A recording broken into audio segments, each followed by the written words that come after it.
June Yes. 2025, it's 5 years. Yeah. For 2 years after that, I would cry every 3rd of June because I remember the dates where my boss was just like on Teams, oh, I'm so sorry, but your role has become redundant. This is your last month. And I'm like, what do you mean? Oh my God. That's how it happened. Yeah. And then when I started speaking to like friends and speaking to family and people who had gone through retrenchments, because that's what they said it was. Okay. And then people were like, oh no, that's not how a retrenchment works. Exactly. I started reading the Labor Relations Act. I started reading this, started speaking to my friends who are lawyers, started speaking to people who worked at the CCMA. And I was like, no, these guys did not do the right thing. Yeah. Then I started fighting that. But in that time, which is where the biggest thing about my mental health came in, is I knew on the 3rd of June 2020 when that lady told me that thanks, but girl, bye. Yeah. That I was not okay. That for me it wasn't a lack of my friends and my mentors and my coaches and everyone trying to be like, your CV really is great. Yeah. You know, but I couldn't even brush my teeth. Yeah. I couldn't even get out of bed sometimes. So I was like, how the hell am I going to go start a new job when I can't even get out of the bed? You know? So then I started, I was drinking, but like the drinking, oh, it's Friday, oh, we're going out for someone's dinner, a birthday, oh, we're doing this. It wasn't I'm drinking so that I don't think about stuff. Yeah. But then it became that drinking. And then you get to a point where you no longer have the money to drink. I'm a Bubbly's girl, or I just drink right now. You must just drink alcohol. Yeah. You know, so I couldn't, my brain would literally say, there's something missing. Yes, of course. You know, so for me not to drink, I would have to stay indoors. Because the minute I go out, even if I'm going for a jog, I would want to then go and find somewhere where I can get a drink. You know, and I learned after my suicide attempt, 25 May is the day that I remember, is the day that I drank the pills that were supposed to help me. Yeah. I drank all of them, 60 sleeping pills, and my I drank all the pills that I had. And I went and I was like, I could feel it. You know, like I felt what is this called? The ceiling. Yes. Roof opening up. And I was like, oh my goodness, it's happening. I could see myself lifting up. And I'm like, yes, it's working out. Next thing, I hear the mother, oh my God, saying, oh, okay, like she drank all her pills. The 30th of August was the last time I had a drink. Yeah. So 31st of August was my day one once again. Yeah. This year is now going to be 3 years. Yay, girl.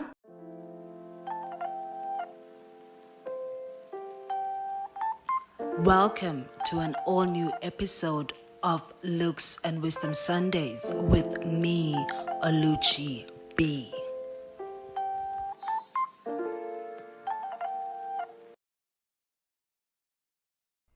Hey guys, and welcome to another exciting episode of Looks and Wisdom Sundays with me, Oluchi B. Please say the best. Love it. AKA the elusive panda, darling. How you guys feeling? Oh my God, Anele, I'm on the job, honey. I'm sorry, I love it. I just love this introduction. Okay. I am the elusive pundit. You guys already know this information.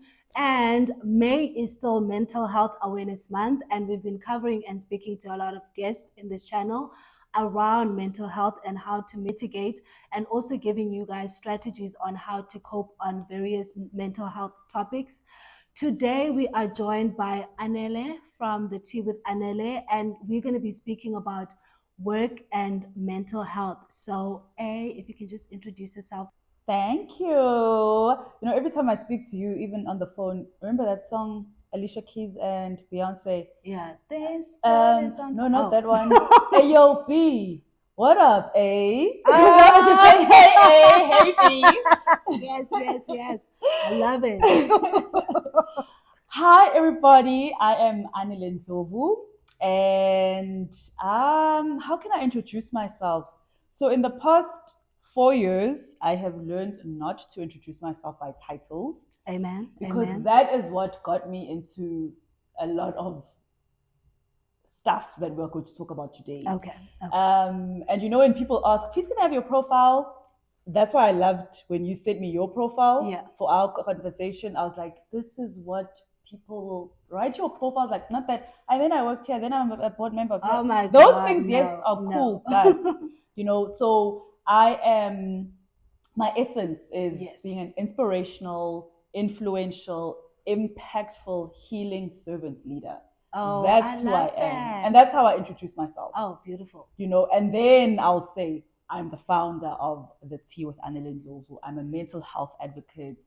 I'm a sobriety advocate and coach. I'm all these other things that have titles, but I've really, really learned through my journey with mental health, my very roller coaster, and down, and up journey with mental health, that the titles don't define who you are. Exactly, they don't. I love that. Which again sets the precedence for our conversation today, where we're going to be talking about the work environment and mental health, because whether or not we like it, we have to go and work and earn a living.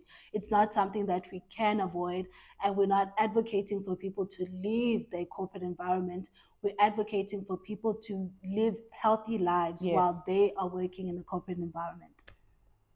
So I've broken down our episode into 4 segments. We're going to be talking quickly to Anele about her upbringing, and then how she got into the corporate space and how she left the corporate space, and also some great mental health advice that she can give us as she worked through her healing.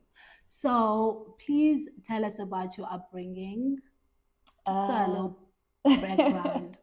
So I am the 4th child of 6. Oh my God. 5 girls and 1 boy who is right at the end. And my name is Anele because my parents were just like, Anele Mantomazan.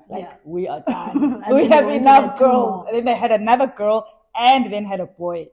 I grew up with my maternal grandparents because another interesting story is my sister and I, my younger sister and I are born in the same year.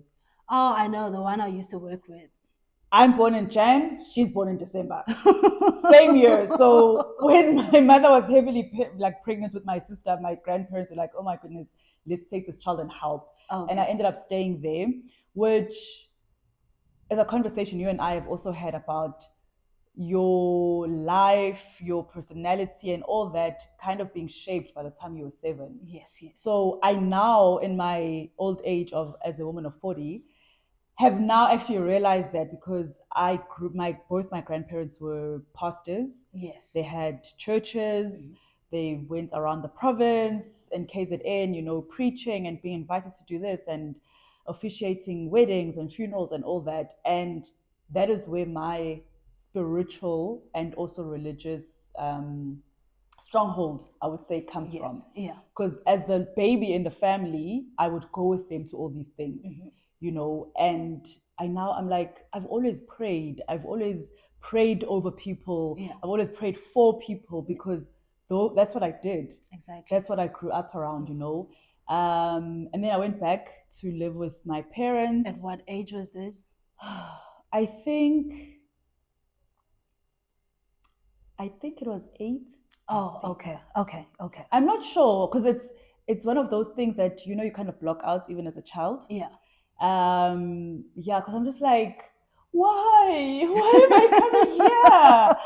I know these are my parents, but this is my real family, and even when we get to losing my job and whatever, dismissal and all that, only in psychiatric healing and psychological healing is when I learned what loss and how loss is a thing for me, because I then take it back to that. Yeah. That for me, I was very happy where I was with my grandparents and my cousins that lived. You know how it is in Black families. Yes, everybody's there, Of course.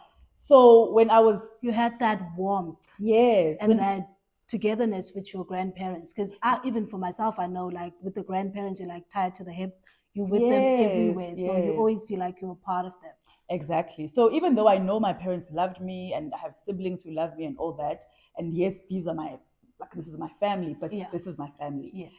And my grandfather passed away when I was 13. Okay. And that's when, like, now I know my whole world actually just fell apart. Yeah.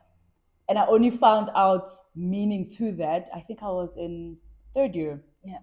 When I just wasn't coping with stuff. And I went to the psychologist on campus. Mm-hmm. And she made me realize, because she was like, what happened? Tell me about. Yeah. And the way I would speak about my grandfather, it's like he died yesterday. Oh, okay. And at that time, he'd been like dead for 8 years. Oh my God. You know? Yeah. And I'd blame him. Every time someone would die in our family, I would also be like, why are you taking my people away? Exactly. You know, so I now have also realized the attachment I have to losing things. Yeah. And that's why I hold on to things so much. I hold on to bad jobs, bad relationships, bad friendships, because of I can't lose anything else. Exactly. But now I've learned that I had to make peace with people die. And grief. And then grieve it and go through the stages, you know, and that's been a big part of my healing journey. But that's the story. But as a child, how did that transition when you moved from staying with your grandparents to your mother? Were you immediately like immersed into the new environment, or did you have like resistance initially? I don't remember. Oh, okay. Like I'm saying that maybe I was just like, don't worry, I have to make this work. There's chunks of my life that I don't remember, and I was also told that if something is too traumatic, I kill it in my brain and it doesn't exist anymore. Yes. So for me, I probably was like, I'm here now. Oh. Let's make it work, you know. And I mean, I have a very good relationship with my family now, my siblings and all that, but the initial stages, I really don't know. Okay. I looked forward to weekends when I can go back to those guys, good, you know. Good. And when my parents had to work and we had to, like, my grandfather had to take us to school, best times, because I was like, yes, I'm going to my people, you know. So I don't know how the transition was. But my parents, even to this day, very supportive, you know, supportive. For me, I was a very active child in terms of sports, extramurals, my leadership things and all that. And I always say I come from a privileged setting. Okay. That father, mother will push. They push the academic success, but they also push the other things that you are involved in. Yeah. I debated, I played the sports. On Saturdays, I was there. In the evenings, I'm there. My father's there waiting. Debating at 8 o'clock. Which school? Okay, then he's there to pick me up, you know? Yeah. Which is not what a lot of people experience. So that was the kind of upbringing that I have. And the reading, the therapy also. Yes, yeah. Because I know your mom is like the first person to introduce you guys to like reading. We read. She still reads a lot now. Even my dad doesn't read books, but he reads 200 newspapers a day. Oh my God, that's all fathers. Yes, so we still want to watch the news. Yes, so you're like, but you read this information. You read 3 newspapers a day. They're saying the same thing, but he still wants to get the different angles. So I grew up in that setting, even with the grandparents, the reading of the Bible, the reading at church. So that whole sense of read and learn and open up your mind to things is kind of our core. Yeah. You know, my brother reads, the kids read. Yeah. The kids have library cards. My younger sister publishes children's books. Oh, yes. So it's on that level that a lot of the things that we do are centered around literature and reading and understanding. Oh, good. I know you have a close relationship with your siblings, and I always enjoy when I come to your events and then all your sisters are there. I was like, I wish it was me. So tell me about that. Is it because of the age thing, or is it something that was sort of like enforced by your parents because you guys had like this close family, knit family? Or did you guys grow into it later on as you guys grew? I think that's such a good question. I think it's something that we grew into because my 3 older sisters, so the 3 of us, the young ones, myself, my younger sister, my younger brother, for the longest time, people thought it was just the 3 of us because my older sisters were in boarding school in Durban. Yeah. So people didn't really, unless they were family, they knew, okay, you guys need about 6. But people who went to school with us for years, they didn't know that we had older sisters. Yeah. So even for us, it was as we grew older, then the relationships started forming because then we would see them more, especially when we went to varsity. They're now around. We have phones. We can connect with them more closely. Unlike before, we had to wait for holidays. You know, so I think it was something that we grew into. And also our parents just fostered this thing of, you guys are you're a unit, you're together. If there's no us, it's you guys, you know. And the kids also have the same thing. Our kids are very close as well. And I'm just like, please can it stay like this? That's important, because I always feel like if you have like a close-knit family, you stand a better chance of overcoming challenges from the world because you have people to go back to. Yes. You can't really get too lost because you have like blood family. Yes. Thank you for that. We love a good background over here. So, leading up to your career, and did you go to varsity in KZN? Yes. And did you initially go with your first choice? Because I know you did marketing. So tell us about how you got into your career. You know, like, I should have known marketing and comms, this whole space that I'm in. Yeah. Like, I think I knew. Now, when I look back, it's like, you should have always just done this. Initially. Yeah, you know. What did you do before you did marketing and comms? Accounting. You went the accounting route. I was going to be a CA. Oh, girl, no. I was going to carrying all those huge books. I used to see them around varsity with the suitcase going to write exams. And I was like, no, girl, I'd rather be typing an essay at this point. How did you even get into the whole accounting thing? My mother. She was like, we need an accountant in this household. It's like, you know, it's 2003. We're only getting into having black female CAs. I know it was either accounting at the time or IT. Yes. But so, you're not a boy, so I'm sure she was like, yeah, you better do it. Exactly. The boys must do IT. So it was, what I really wanted to do was politics. Then I wanted to do law. And then she kind of convinced me, and I was doing well in accounting. Yeah. And that's the other thing, parents, your kids might be doing very well in a certain subject. I also did well in sciences and maths and physics and all these things. But it doesn't mean you must be, you know. No. So for me, it was that. For me, it was, now I know, as a parent and as a guardian to, and as a, you know, a mom to so many kids, and I mentor so many young people. And I tell parents, just because your child is good at this doesn't mean this is what they must do. Find out what their interests are. So I then went into accounting. Okay. The worst. Like, oh my gosh. But luckily. But at least you pushed through for like 2 years. I guess. But I think what I appreciate about UKZN, I'm not sure about other varsities, when you're doing BCom, the first 2 years, you do everything. You do your maths, your stats, your finance, your economics, your this, your that. Yeah. So your commercial law, you know, all these things. So I got to do a taste of everything, even though I knew when I choose majors, it's going to be the accounting route. Okay. So I was then opened up to other things. And that's when third year came and I had to choose my majors, then it was like, okay, at least I've experienced other things. Yes. I'm not going the accounting route. And I didn't. I chose my majors. I said nothing at home. Oh, wow. And I'm living in Durban on campus. My parents are in Maritzburg. The statement came and there's no accounting. And it was a pretty big deal for them. But it is what it is. Yes. But I think also with our parents, you know, they are in 60s, 70s. Yeah.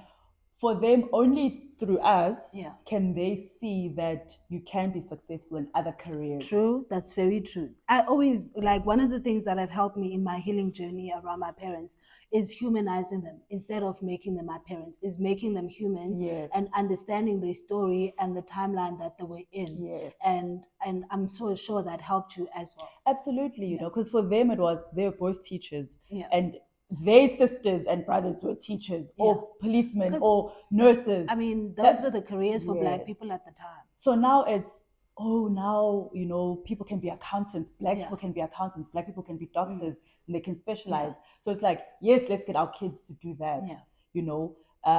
So I shame now, I do understand. I humanize them to say, for them, they thought in order for me to be successful, let's go this route. And because you're good at accounting, you're passing so well. And your parents always have your best interest. They do. As much as it might not look like to you, they always have like your best interest. This girl, she's an author also. So I went to her book launch and she wrote a book about love and all that. And she's like, she's married, she's like, you know, when they are, what is the word before you get married and the woman come, and she's like, a lot of the things, now that I've been married 10 years, 13 years, whatever, she's like, those old ladies, what they said was right. I just didn't like their tone. And I laughed. And I always think about that now, that even when the old women are saying, as umakoti, as you grow up as a woman, it's just the way they say it. Exactly. But they advise, when you sit and you think about it, you're like, just the approach, guys. Change your approach and I'll listen. But now the way you're so forceful and mean about it, it's like, I ain't doing that. But I always say to myself, like, guys, we are so fortunate to have language for things, language for mental health, language for oppression, language for centering men, language for all of these things. These people did not. They didn't. Like, for me, I don't like, if an old person is saying something, I was like, oh, I'll give them grace. Like, yeah, girl, you don't know better. It's okay. I know better, so I'll give you grace. Exactly. Yeah. So I think the same thing with my parents is, back then they were just like, this is how you're going to be successful. Okay. But as I grew in my career, then it was like, oh, okay. You're doing great, sweetie. You know. And just from what you're saying also, which is I think is important, especially with humanizing our elders. Yeah. So I was engaged. We did like a lot of the traditional things, moved in together. So he was like my husband and all that. Then I left. And my mother took it very badly, because it's like, marriage is a success. What is this critical success factor? What do you call it? Yeah. And it's like, so it was kind of, you have failed, my child. Oh, yeah. I know. First, you're not an accountant. And now, when you have left your marriage, what is wrong with this child? They even have a negative word in Xhosa, Zulu as well. I always hated that word. I was like, why? The return soldier. So even with my mother, and then she'd remind me of, but this friend of yours and this friend. And I'm like, I had to sit her down and say to her, yes, these friends are married and being my friends now. Yeah. But I just don't tell you what is happening in their marriages. Exactly. Because if I had to tell you what some of my friends are going through in their marriages, you would go and pull them out as a mother figure to them. Mm-hmm. And I had to say to her, you make me feel like the degrees that I have, the promotions that I get, the car that I'm buying, the overseas holidays I'm going on, it's not important because I'm not married. Yeah. But those things mean something. They are a form of achievement. Yeah. Until I had that conversation with her, she backed down. And I think she understood that, okay, my child is actually happy. Exactly. And my child is actually doing a lot, And more importantly, I raised my child well enough for them to make their own decision about what's happiness and what's success for them. Yes. Okay. Yes. So, wrong degree, you leave your marriage. So you're a bad child. Yeah. Okay, but before all of that, you finished your marketing degree, and how did your career ascension look like? So I finished my degree. I was applying for graduate programs, internships, that whole thing. Yes. I got a job in the financial services sector in Joburg, moved to Joburg, lived with my sister who was already here. And worked there. I hadn't done my honors at the time, so I did my honors while I was working. Mm-hmm. That was great as well. The company paid, that whole thing. And 5 years into that job, then I just felt, and I'm just like, even now, like, God, why can't you just make okay, it's time to go, pack your bags and go. He does. When we look at things, like, he does. But again, it's like that trickle, and then it becomes a flood. Yes, because even with that job, like, I had been there for 5 years, but things and I worked well with everyone, from the MD to the partners to, and all that, to my junior colleagues. But then things just started not working out. Yeah. Out of the blue into the purple things. And I'm just like, Not into the purple. What is happening here, you know? But again, it's that it's time to go. Yes. You know, you've been too comfortable here. You need to go, you know. And I then did move. I got a great opportunity somewhere else, which was also like a promotion. Yes. You know, and I moved into that organization, and for there it also went well. And I was there for about 2 years. And even with the first job where I started from varsity and all that, for me, that I've always been an activist. Yeah. You know, in my little heart, I was always an activist. When I was 8 years old, I knew I'm going to be the president of the country. I even wrote it, you know. Of course. You know when you have to tell stories and write what you want to be? I wrote that, and I still have that little booklet with my photo in the front. And first I was going to be a doctor, then I was like, no. We're going to have corruption money, guys. Then I'm going to be called to court, no ways. Then I was like, you better give me a tender, darling. I'm going to be the president. And then as I was growing up, I found out about the United Nations and all the work that they do. Yeah. And then I was like, this is what I want to do. You know, I want to help people, I want to make people's lives better. And even now, like I'm not in politics as actively as I was. Excuse me, weren't you like nominated just now last year? Yes, but what was that for? To be a mayor or what? To be in the legislature, you know. But we'll get to that in terms of. Okay. Now I'm like, I'm not as active politically. I'm still political because everything is political. Yes. But I always knew that, no, man, I wanted to be president and I wanted to work for the UN because my essence was serving and leading. Yeah. You know, so even when I was working as a marketer, as a communicator, you know, when you get involved in other things at work, I was always in committees where it's going to make people's lives better at work, you know. And so I worked in this company, I went to the next one. The third company I worked for was actually a company where I could then use my activism as my job. Okay. You know, I was a member, it's a membership-based organization. I was a member for many years, and then an opportunity to actually head the marketing there came up. Yeah. So I went in there, and that was the best time, the best 3 years of my career, because now I was really, really being this president and being this activist. So it was like passion aligning with the job. Absolutely. You know, and then that's when this whole work thing started, you know. But I only realized that last year that I keep talking about 3 work situations. There were actually 4. Yeah. And they started with working in this amazing organization where I really was passion, purpose, getting paid for it and all that. Yeah. But the boss that I had, she got another opportunity to go somewhere else. And she had been in this organization for years. Yeah. But we were all like, no, please don't leave. But also, that's selfish. She must leave. She must leave, exactly. You know, for her growth. Yeah. So when she left, someone else came in. This is your third job? Yes. Okay. You know, the activism job. Yes. So when she left, someone else came in to be at the top of this organization. Okay. And when you and I had the conversation about that boss of yours who thought you were coming to take her spot. Yes. This is actually when I realized about bosses. So I've been in this company for 2 years.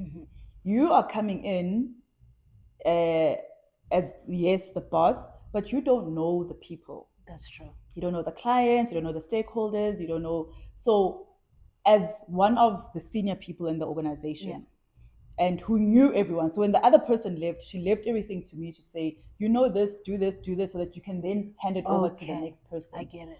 Hi, when I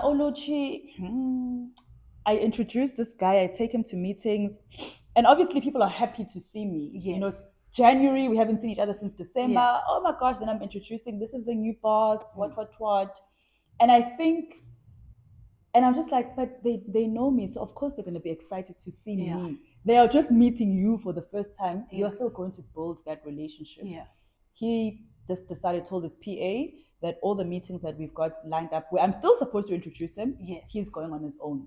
Okay. Because he gave this attitude like, Mina wants his position. Oh. I'm like, my guy, I would have applied for it. I was very happy leading marketing there, you know. So he stopped taking me to meetings. And what would happen there, because everyone obviously knew that I was coming, they'd be like, sorry, and you are? So some people wouldn't want to meet with him. Okay. You know, and then it became maybe I told them that they shouldn't meet with. Yeah. So it was a horrible year for me. That's 2018 is the first time that I actually then experienced on that level of being bullied, being victimized, outcasted, and all that. Yes. And Psalm 91, guys, I knew it off by heart, because in the morning as I'm getting ready, I'm saying it. As I'm walking up, Psalm 91. Psalm 91, it's a protection psalm. Okay. And it talks about how you take refuge in the Lord. Oh, yes. Even if 10,000 or 1,000 may fall at your side, you will be covered, you know, those who dwell in the Lord. I knew that off by heart. I would walk up the stairs to the office saying, I'm covered by the blood of Jesus, whatever is going to happen today, you know, because of just the animosity I got. So I left. I did not want to leave that organization. But I knew that if I stayed here, this person is already treating me like this. Yes. It's just going to, my mental health then started.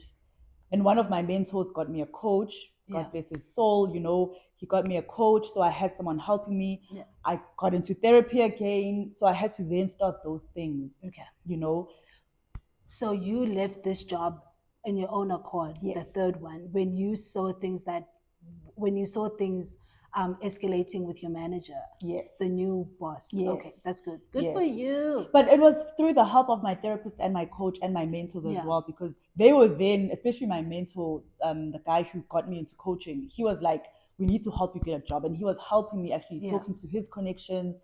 Do you have an opening here? Yes. You know, so mentorship, very important. Really, coaching, very important. Therapy, exactly. very important. And also just that understanding, because obviously now we are people who have experience in corporate, when the negativity and animosity is coming from the top, it's always better for you to not fight up, because you are not going to win, because they can weaponize HR, they can weaponize other managers, other directors against you. So it was very smart of you to leave. But then your mental health issues then started coming to the surface. Yes. But you left. Yes. So now you moving to job number 4. I'm moving to job number 4. This is 2019. Yeah. And Nakona started off well. And job number 4, and again, you know, like now, and I'm just like, I knew 8 months in that it's not going to work out. This is not going to work out. Yeah. And the reason... What job was that? Was that the VP one? That was still marketing. Still marketing here. Okay. Still marketing. So here, what happened is the activism in me again. It was when like the femicide really started escalating in South Africa, where people were marching to the JSE, the Uyenene stories were coming out, you know, all that stuff. These femicides happening, Abo Karabok Mkwena, you know, all I remember that time. All that is happening. And also the xenophobic attacks in Joburg CBD. So people are scared. People are taking taxis to come to work from Soweto, from all these townships, where and town is where town is burning. You know.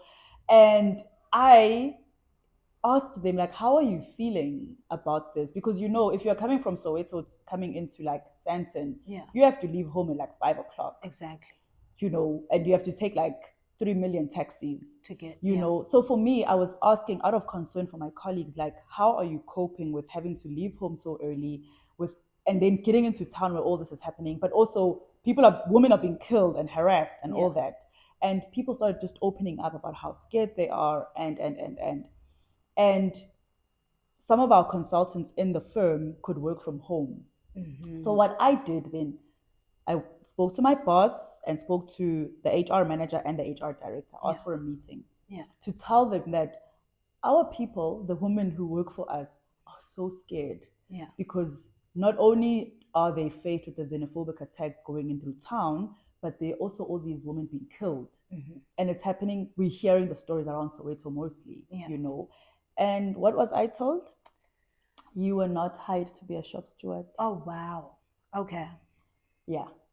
And it was kind of, and I was not hired to be a shop steward. And then the second thing is, you live in 4 ways. So what concern of it is it to you? Okay. Yeah. I understand. Yeah. You know, and I knew then, I was like, But how do you say that about people who work for you? Because sometimes some of them don't even come to work because the taxis or the buses could not get out of Soweto to come into town. Exactly. But that wasn't a concern. Yeah. For me, it was, no, that's not what we hired you for. Yeah. Which, yes, you did not hire me for that, but it doesn't mean I can't care about people. Exactly. And then the biggest thing that happened was there was a special staff meeting that was called by the CEO, and everyone had to be there. I'll never forget this day. And in that meeting, and I was just like, my guy, why didn't you just call me into your office? Because that whole staff meeting was about me, and it was for me. So he was like, we are here to do a job. We are not here to be activists and to want to save the world. If you feel that this place is not for you, there's the door. Okay. And people walked up to me afterwards because everyone knew. They were just like, are you okay? Yeah. And for the first time, I'd been there for 9 months at that point, and we'd had many staff events.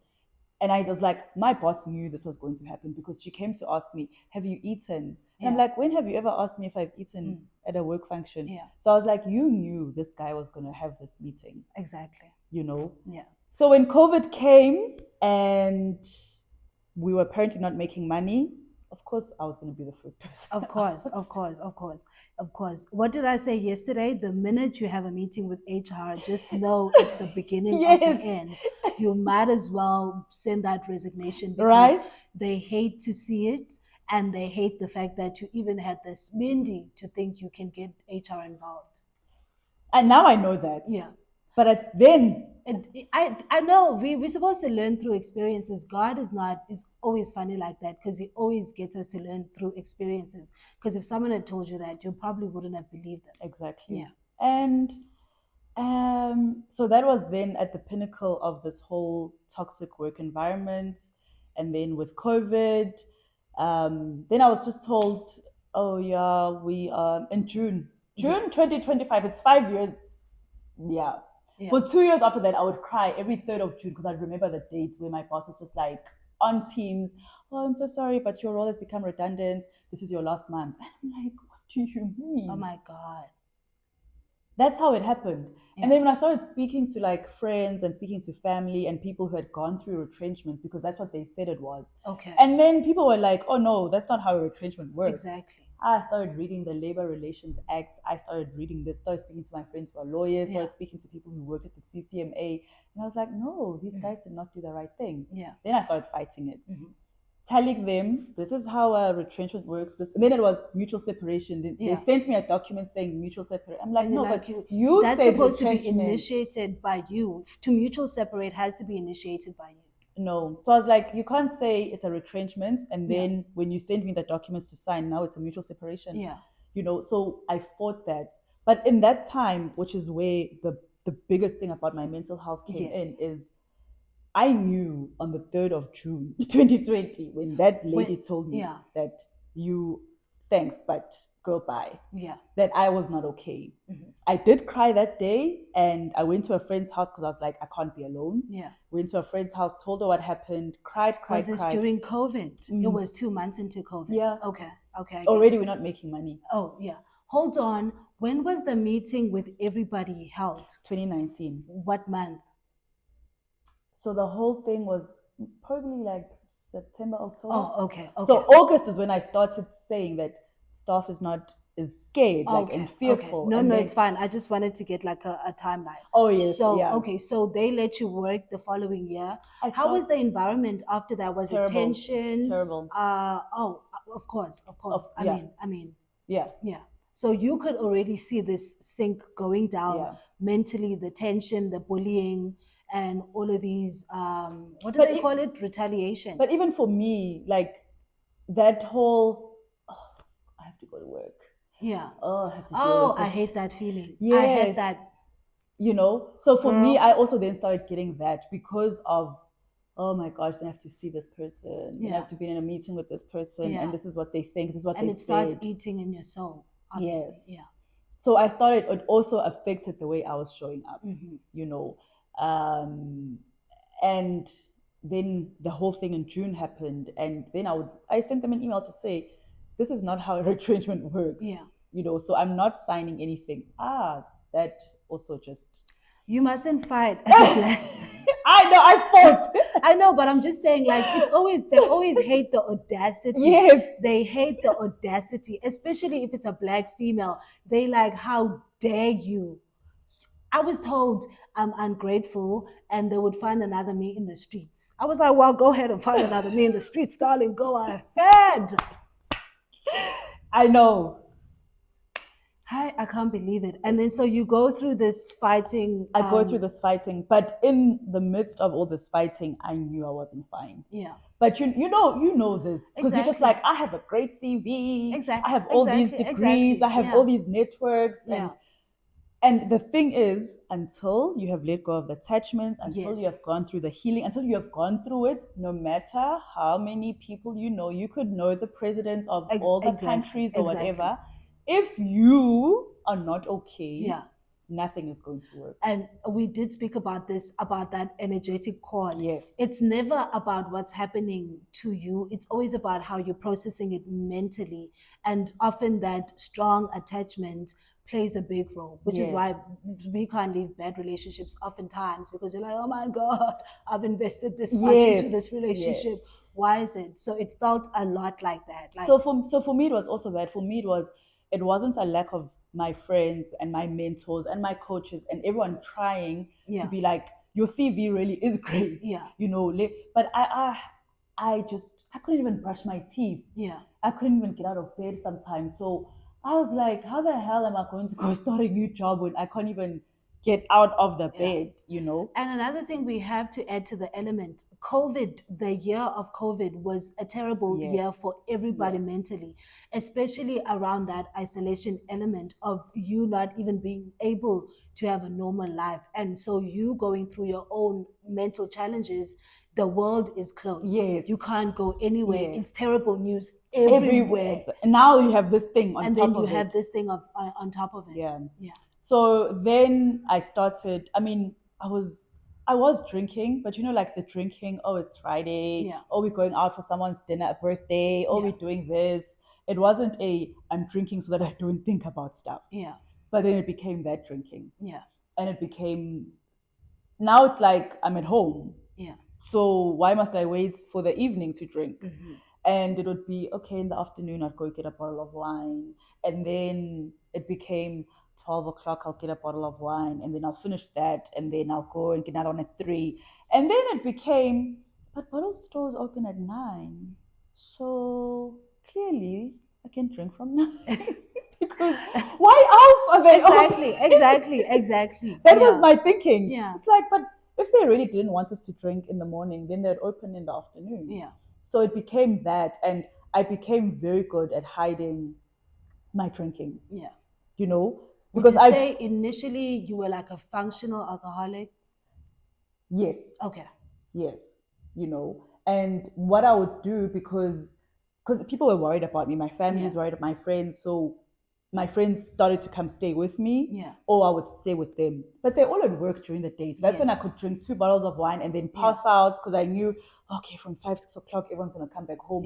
Then I'll be up and it's like, I'm fine, Oh, what did you do today? Oh, I just went for a walk. Oh, I just read. Oh, No, that's not what I was doing. But I had to, and I also didn't want people to pity me. CCMA didn't work out. We didn't agree on things, and so that also took a toll on me. But it took 7 months for me to actually be honest about how I felt. Okay. So this is like now 20. This is like 2021 now. Where I was just like, I'm not okay. And I haven't actually been okay since this thing happened in June. It's now like March, April the following year. And my mother took me, I was at home, my mother took me to our GP, and our GP was like, I need to get you a psychologist. I need to get you like antidepressants, whatever it is, right away. And that's when, I would say April, actually, it was around Easter. That's when the psychological help then started again.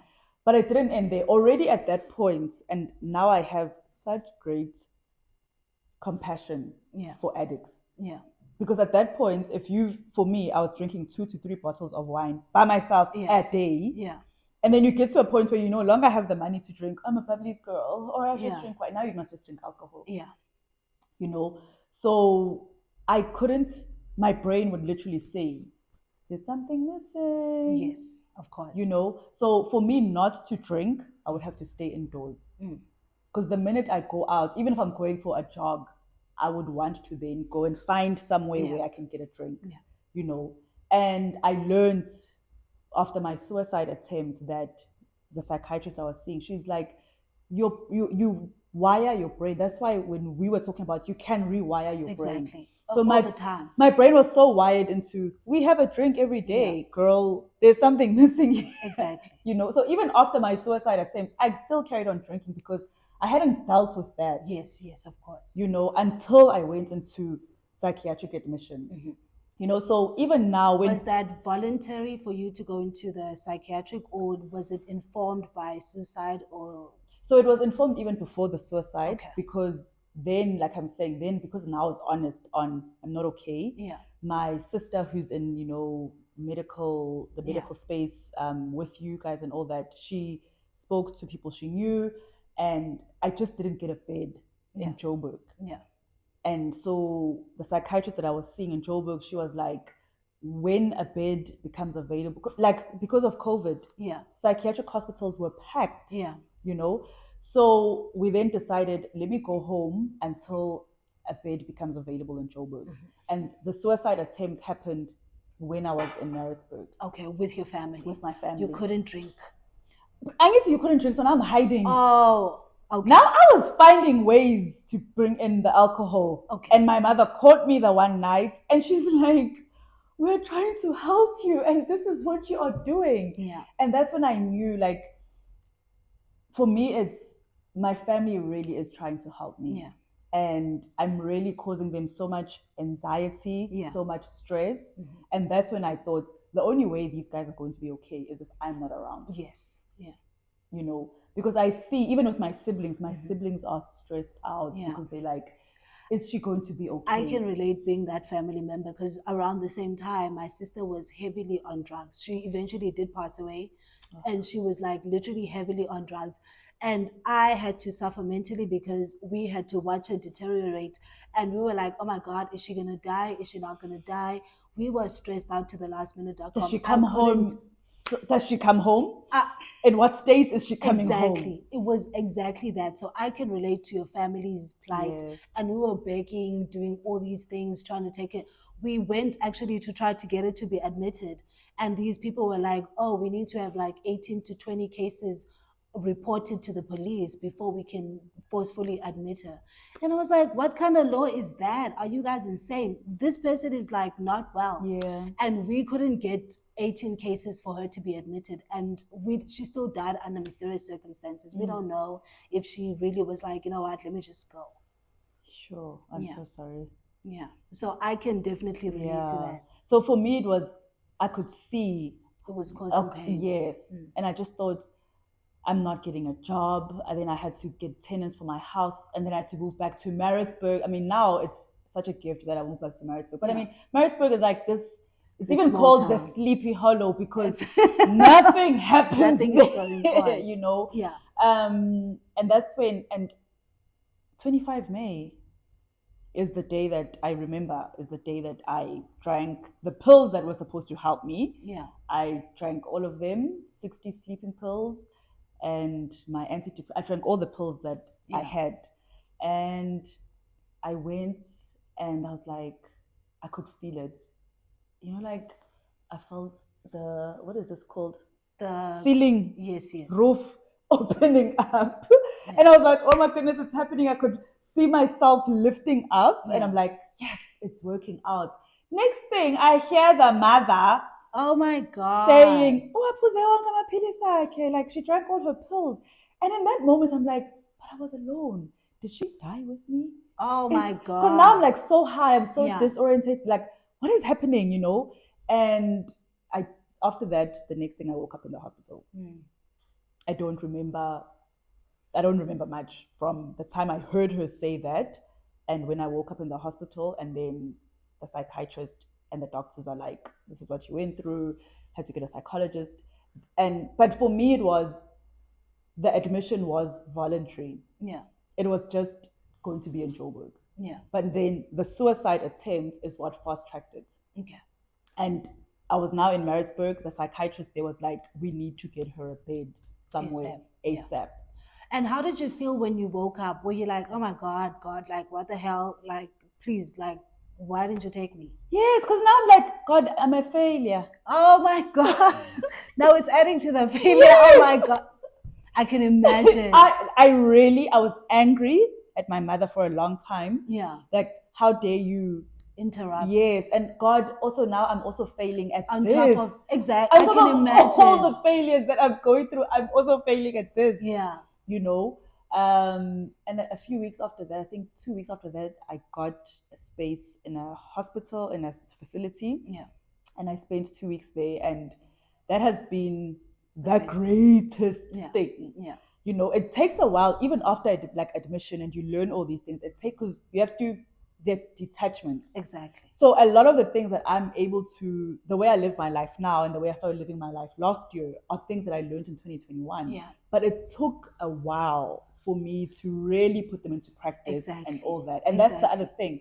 Just because you have a psychologist, a coach, or whatever, don't think it's going to be a magic pill. Exactly. And you're going to wake up the next morning, or Luchi's worked on me. Oh, I'm self-mastery. Yes. Exactly. No. I'm glad for that, because I always say the same thing to people. You don't go to a psychologist or a psychiatrist or get admitted and take those lessons and implement them immediately. It takes some time and some adjustment. Even in your own brain, that rewiring takes some time. So it's not just going to happen overnight. Absolutely. Yeah. And that's one of the things that people need to understand about the healing journey. That's why they say it's a journey, because it never ends. Yeah. You know, you might get to a point where, okay, I feel like I've recovered from this. Yeah. And then something else will happen, and you still need to use those tools that you use. Exactly. And the situations may be different, but because you've learned how to cope and go through, which is what I love that you talk about, is deal with it. The cards, darling. Deal with the cards. Because if you don't deal with those cards, they'll keep coming back. Exactly. And another thing we have to talk about is addiction and default.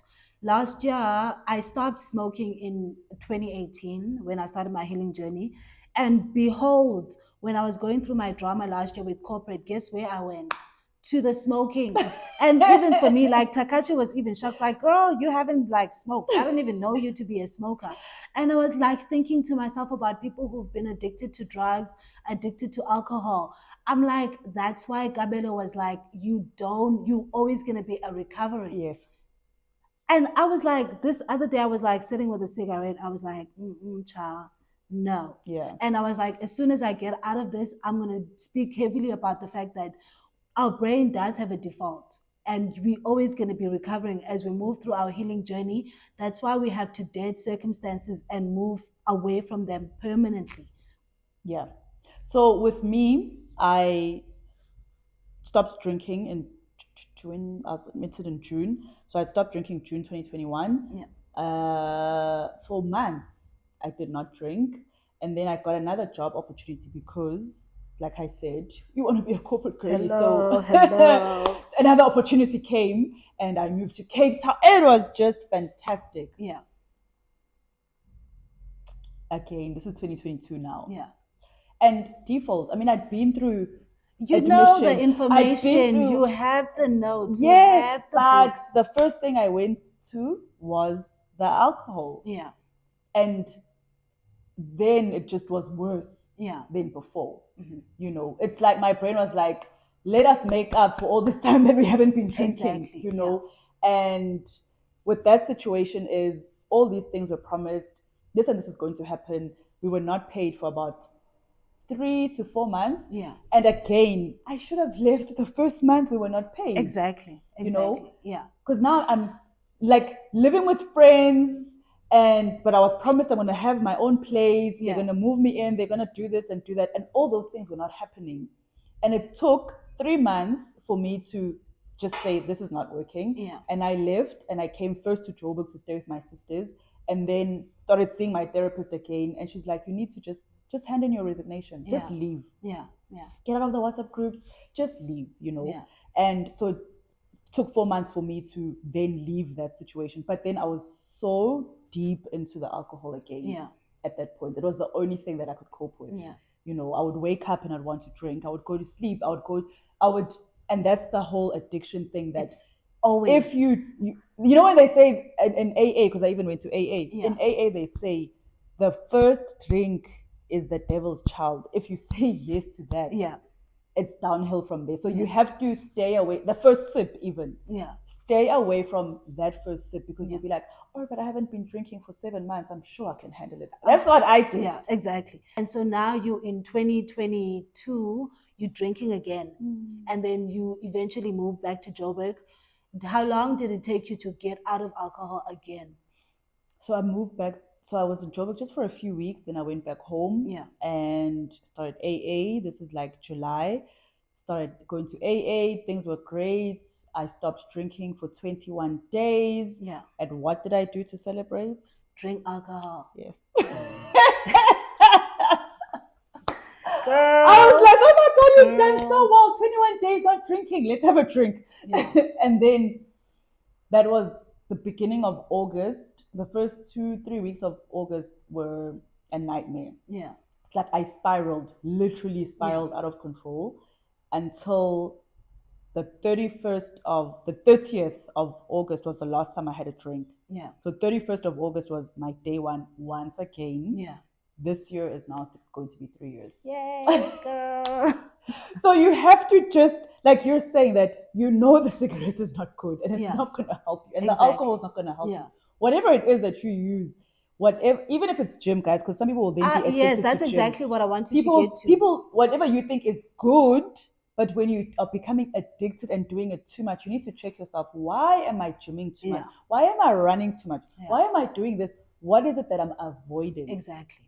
It's the avoid. Deal with the cards. Deal with it. Deal with the cards. So I knew, I was like, and then I went back to therapy then, and my therapist had to help me. And then that's when the whole loss thing came in. That's exactly let's talk about why, because now this thing in Cape Town happened, and you should have seen it in the first week you were there, when all these things, and you still had to live with your friends, even though you were promised, all these things.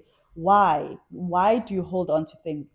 Another thing about that is, which I had to learn in 2022, was with ex-boyfriends. Why do you still send people happy birthday, Merry Christmas? And she's like, it's that lost thing, because for you with your grandfather. Yes.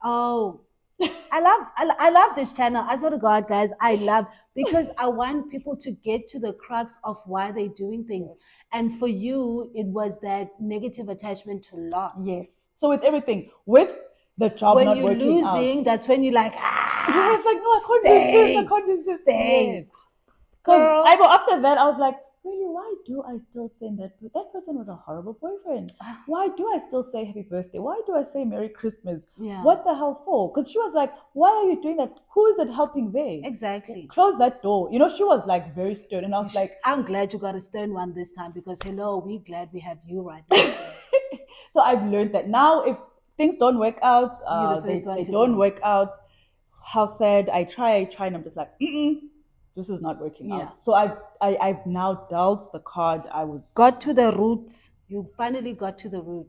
Oh my God. So even when people die, yes, I will be upset and I will cry, but I'm not falling apart like I used to, because I'm like, it's part of life. Exactly. Let me remember the time I had with the person. Not that, oh my God, this person is not going to be around anymore.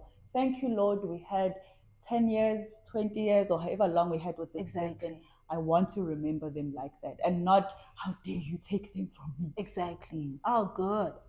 Literally. But when you find the root of things, that's when you can actually bring them to the forefront and heal them. But we don't want to.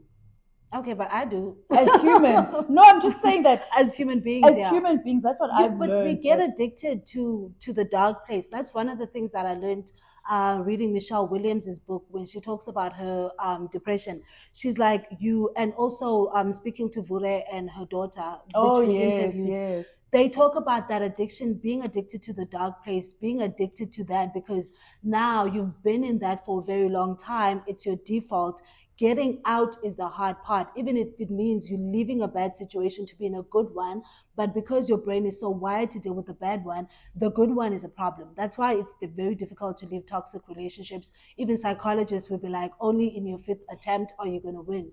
But you will stay and you will keep going back to the bad relationship, and you will like choose all these negative things. Because and when you meet a nice them. person, you're like, what's wrong with him? Exactly. And nothing is wrong with him. He's a nice person, but you're so used to exactly the toxicity. That's exactly what I was told by this person we were talking about offline. So we got to the first root of your negative attachment to loss, and then looking at your relationship with work and at your relationship with success.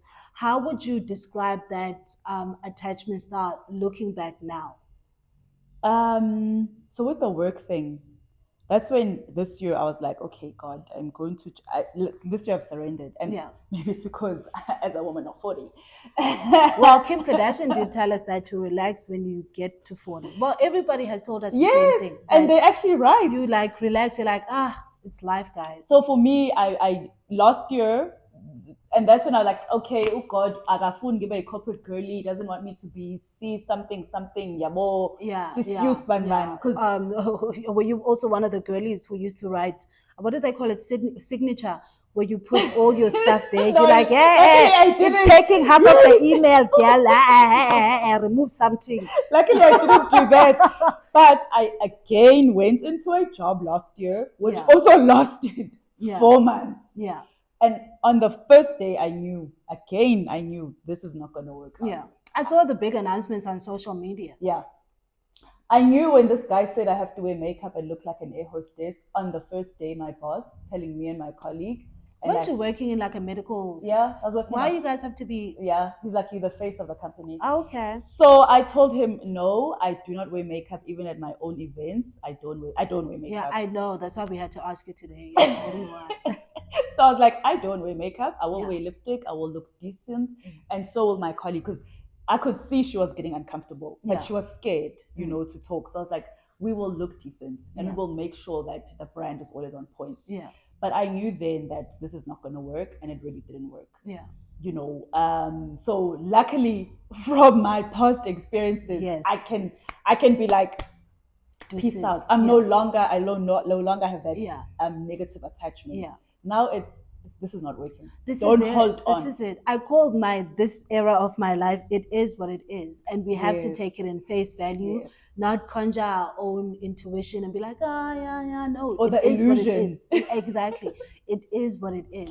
And I'm so glad you got to leave that early. I left it early, and now things were already unraveling then, and I'm just like, hey, they think it's me that's doing all these things and talking about them. I have said nothing. It's just, you guys are bad people. Oh, yeah. You are bad people, and you think someone is saying something. No, your true colors are just showing, Exactly. So this year, I gave myself time to grieve. Yes. Oh, we love that, Queen. I gave myself time to grieve last year. Dealing with the cards, moving through things instead of cutting corners. Because I was like, before I cut corners, now I was like, I don't have the alcohol to go to. Oh, first thing that has to go. So now it's like, I have to go through it. Yeah. I have to call my therapist. I have to do this. I have to go to therapy. I have to talk about it. I have to tell my parents about it. I have to tell, like you said, have people that will help you through it. Exactly. But I think this time around, last year, it was better because my family had been through something with me before. They were the ones who said, you will not go hungry just because you're gonna leave. We'd rather you left that than we've seen you suffer before. Yeah. We've seen you, attempting suicide and being admitted in a psychiatrist. Yeah. They're like, we're not going through that. Yeah. And I knew also that when my parents sat me down and had that conversation with me, I had already had a conversation with myself to say, the way I'm feeling, I may grab a drink and I might never come out of it again. Oh, thank you, Queen, for actually surviving. We love a survivor over here.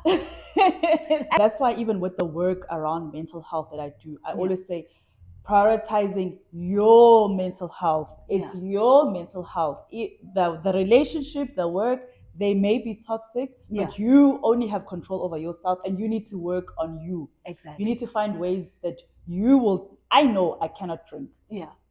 I know people who if they decide I'm not going to drink for 2 weeks, 3 weeks, 4 months, they don't. Yeah. I'm just not that person. Yeah. Yeah. You know, so I'm not going to say, don't drink if you're going through something. Yes, I would prefer you not to drink so you can be of sober mind to think about things. But hey, do you, boo? Do you, boo? It's 100%. Your mental health. So for me, it's that you may go through situations, but you can only control you. Exactly. And that's one of the things that we need people to understand with this episode. The onus sits with you. It does. And you know your demons more than anybody else. Like, you know what demons you're fighting, and you know what leads you to those demons. Because bad situations are always going to be there. Life is life. Life will life. And you need to find ways to cope, you know. So for me, really, it's walking. Yeah. It's reading. Yep. It's journaling. Yeah.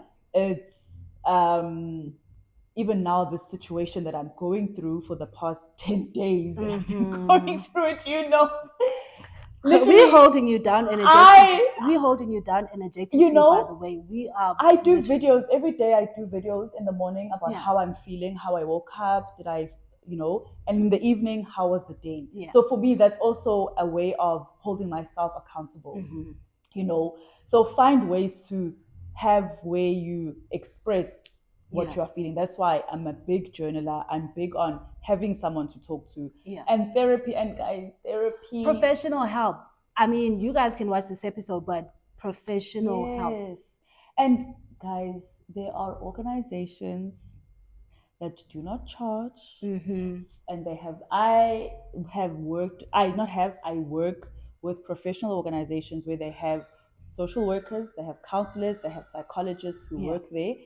And it's either people who volunteer or it's people who are sponsored, but you can go to them and get help. Exactly. And then some of them have toll-free numbers. Yeah. Where someone is just waiting to help you. I'm going to link some of them actually on this episode. Yeah, please. Yeah. You know, because people then will say, oh, but yes, medical care, healthcare is expensive. But not all of it is. Exactly. And I mean, if you're in a corporate job, there is ICAS. There is all of these resources that help you. Make use of them. Yes, exactly. I do that all the time. Even if I have nothing to say, if I just feel guys, I'm going to go sit in the couch, cry about something and have someone take notes, because it's fun. Like sometimes it's like, you know, let me go there trying to figure my brain out. Sometimes you just need that. Exactly. You don't need to go to therapy because now something huge has the fact that you're feeling off balance. Exactly. That's what I always say. Like, you know yourself. Yeah. So if you know that, for me, this is how I know I'm not okay. I want to sleep all the time. Yeah. So then, I won't probably run that whole week. Yeah. And I won't read before I go to bed, and I'll journal maybe once or twice that week. Then I have to sit with myself and say, okay, what's going on? What are we dealing with? What's happening in my environment? What's happening internally that is making me not do the things that actually bring me peace and that protect my mental health? Yeah. You know, so you know yourself. You don't have to wait. Like now with the situation that I'm going through, I don't need to see my therapist. Yeah. But I've already made a booking to see her next because I'm dealing with it. Exactly. But I'm just like, but I still want someone professional. I always say to people, a professional is always the best way to go. So I'm gonna see her next week just to say, listen, in the past 10 days, by that time probably it's gonna be like 14 days. Yes. This is what I've been dealing with. Yeah. This is what I've been doing. But as a professional, what is your perspective? Exactly. You know, but I know that I have Oluchi, I have other people that I can reach out to say, guys, this is what I'm going through. And they check up on me. How are you doing today? Exactly. You know, we're going to be holding space hard, honey, because we need you to survive. So know yourself. Yeah. Know yourself. Know what makes you feel calm and feel peace, and do that. And the minute you're getting out of balance, you know when you're getting out of balance. Yes. Same thing, if I feel like sleeping during the day, I'm not a napper. Like, I don't nap. Like, I don't believe in napping. I've never believed in napping. I believe in sleeping when it's time to sleep. If I see myself during the day wanting to sleep, I'm like, child, no. Something is up. And again, for me, is when I start writing things down, then that's when things are going to start happening and my brain's going to put one on one. So I'm like, you're always in equilibrium. The minute you start tilting, no, there's an issue. And again, you don't have to see a therapist because you're going through a hard time. Bounce your ideas off of a professional. Just bounce ideas off. Like, I steal all the ideas all the time. Like, what you said, I'm going to use this. I'm going to use that. Exactly. Okay, so I think we've covered all the notes that I had.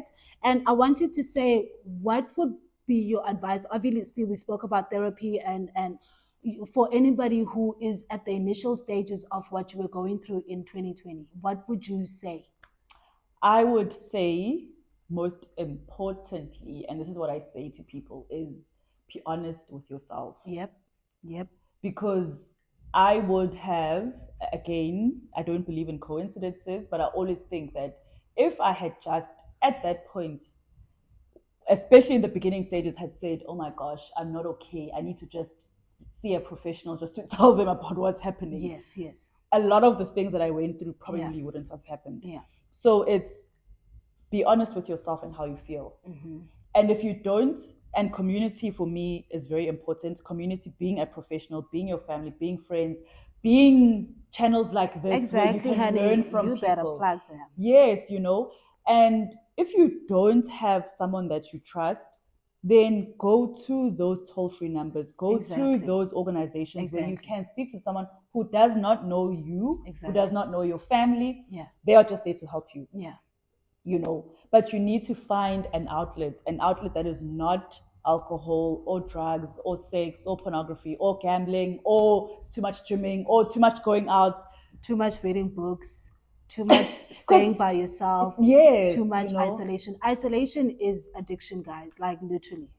There's a lot really. Yes. So for me, it will be honest with how you feel, talk to people in your community, find help, and then breathe. Exactly. Oh my gosh. Like breathe, like really breathe. Not like, oh, I'm breathing right now. No, take a moment and inhale deeply through your nose. Yes. And count to three. 1, 2, 3, and exhale. Do that 5 times. Exactly. And then you're giving your mind time to rest, but also to process. And then should I take that drink or not? Yeah. And that's something I also learned when I was in admission. Those first 7 seconds when you have to make a decision are the most important. Yeah. But when you give yourself time to just breathe, you're giving your mind to be like, this is good, this is not good. Yeah. What is it that we're going to do? Exactly. Well, it's 7 seconds for you. I learned something from Drake. He said he gives himself 72 hours every time. Like whenever something's happening, he's like, let's wait it out for 3 days. If we feel the same after 3 days, then we're going to do it. That's what I do with my life, whether it's making a decision about a job, making a decision about a partner, or an event that I need to go to and stuff like that. I'd be like, I'm going to give this 72 hours and see if I feel the same, then I will do it. If I don't, then I won't. We need to give ourselves, like Kanye says, use time to advantage. Like time is very important, but use it to your advantage.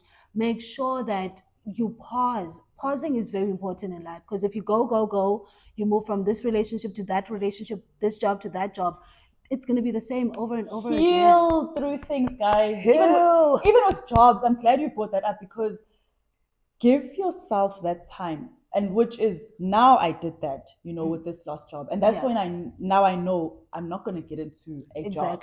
Because I went to that therapist and we spoke through it. I journaled, I did this, I read up, I watched how people dealt with things. But if I had just immediately then be like, okay, let me start applying for something else, the same thing was going to happen. Of course. And you know what I've learned, which is interesting also, and I'm like, why do we say these things to each other? First thing is, I'll sleep when I'm dead. No. Oh, no. And then this whole thing of, to get over someone, you must get under another one. I know. Like, those things, I'm just like, guys, why do we say that? Because really, then you're not dealing with anything. Because I'll sleep when I'm dead, until you get burnt out and you are admitted somewhere, or you're really dead. We were laughing at the fact that we're still tired from pushing all that slavery in corporate like 5 years ago. Oh my God. And we're still tired now. We're still tired right now. So even with relationships, don't now want to jump into something else because this didn't work out. Like, oh, he must see that I've moved on. No. You're going to crash. Someone actually said, what's a clear sign that someone has low self-esteem? And they responded, always in a relationship. And it doesn't matter what kind of relationship it is. If you don't give yourself time to breathe, whether it's a work environment, or gym, or drink, or whatever, if you can't go away from that for a couple of months, then you might. Yeah. We're talking mental health and the work environment. You have an event tomorrow that you are hosting around the same topic. Tell us about it and tell us where to find you on the socials. Yes. So, as the Tea with Anele Ndlovu, check out our Instagram. It's Tea with We're Anele going to Ndlovu. plug you, honey. Have no fear. Everything like advice, conversations. We've been in conversation with you. Things that are just tools, just like your channel. It's a resource. So, Tea with Anele Ndlovu, also on Instagram, is a resource to help you. And my personal pages, it's Anele Ndlovu everywhere. So even every quarter we host an event that speaks around well-being. Yes. You know, We did beginning of the dream year board is earlier vision this year. boarding, which is also is linked to your mental health, because when you have something to look forward to, something you're working towards, you are in a better mental state. You know, so the vision boarding. This quarter, it's prioritizing your mental health in the workplace, where we are talking about that, just the conversation we've had now. How did certain people go through workplace pressures? How have they dealt with them? We've got a psychologist, we've got a coach, then we have people who are sharing lived experiences. We've got an attorney who's going to take us through the legal elements of things. Very important, that one. Yes. Very important, that one. Because people stay because they don't know they can leave. They don't know there's a mutual separation agreement available and the company has to pay you. Yes. So it's those things that we are focusing on this month. It's people's lived experiences. But for the year, our focus is, I mean, you know, like mental health is the umbrella of the organization. Yes. But this year, with my immediate past experience, it's mainly on the workplace. We love that. Mainly on the workplace. So even our monthly conversations, we're going to be talking to guys. You know how guys, they work is everything to them. So how do they cope? Sorry to the man. You know, talk to psychologists, talk to HR specialists. Like, why are you like this? Exactly. And why you always put the workers under the bus? Yes. You know, so those are the kind of conversations that we are going to have at the events here in Joburg, in Maritzburg, and then just continuously throughout the year. Okay. We love that. We're going to be plugging the information on my socials as well. And Queen, any last words before we close this wonderful episode? Oh, yes, it has been great. Thank you. I know. Thank you. The production's like, you guys are over time. I know. Oh! Okay, so my closing remarks are your mental health matters. And guys, it's not something that we just have as a sticker or bumper sticker or whatever it is. It really does matter, because if you are not going to be okay emotionally or mentally, nothing else is going to be okay. True. And your work is going to suffer, your relationships are going to suffer, you are going to suffer, your children, your parents, your dog, your podcast, everything is going to suffer. And again, our external environment is always a result of our internal environment. Yeah. Okay. With that said, we have no further information to give to the masses. Do comment, do subscribe, do tell your friends, and do follow Anele and her pages. And thank you so much, Queen, for coming through. Thank you.